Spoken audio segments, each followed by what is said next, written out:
சென்னை அறிவாலயத்தில் உடன்பிறப்பை வா என்ற தலைப்பில் முதலமைச்சர் மு.க.ஸ்டாலின் திருவாடானை மற்றும் ராஜபாளையம் சட்டமன்ற தொகுதி நிர்வாகிகளை சந்தித்து ஆலோசனைகளை வழங்கி வருகிறார்.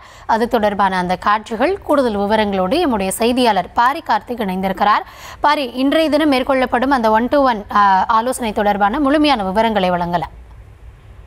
வணக்கம். தமிழ்நாடு முதலமைச்சரும் திமுக தலைவருமான திரு மு.க.ஸ்டாலின் அவர்கள் தலைமையில் தற்போது திமுகவினுடைய உடன்பிறப்பே வா என்ற தலைப்பின் கீழ் சட்டமன்ற வாரியாக முதலமைச்சர் அவர்கள் நிர்வாகிகளை சந்தித்து வருகிறார்.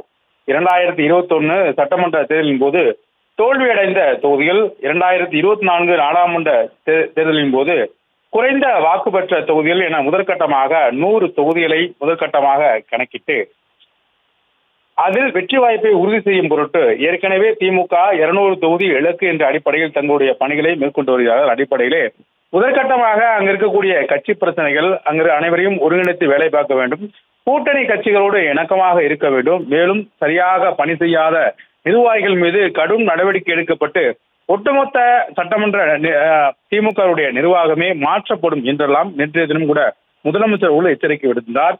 இந்நிலையில் தற்போது திருவாடானை மற்றும் ராஜபாளையம் என 2 சட்டமன்ற தொகுதிக்கு உட்பட்ட நிர்வாகிகளை முதலமைச்சர் சந்தித்து வருகிறார். மண்டல பொறுப்பாளர், அமைச்சர், அதே போல ஒன்றிய மற்றும் பகுதி கழக செயலர்களை தலா 10 பேர் ஒரு தொகுதிக்கு 10 நிமிடம் வரை முதலமைச்சர்கள் தனித்தனியே சந்தித்து பேசுகிறார்கள்.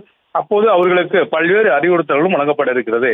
குறிப்பாக அரசனுடைய சாதனை திட்டங்களை ஒவ்வொரு இடங்களிலும் பொதுமக்களிடம் கொண்டு செல்ல வேண்டும் என்றும், உள்கட்சி பிரச்சனை இல்லாமல் அனைவரும் ஒற்றுமையாக வேலை செய்ய வேண்டும் என பல்வேறு அறிவுறுத்தலும் வழங்கப்படுகிறது. அதன் அடிப்படையில் இன்றைய தினம் 2 சட்டமன்ற தொகுதிக்கு உட்பட்ட நிர்வாகிகளை முதலமைச்சர் அவர்கள் சந்தித்து வருகிறார்.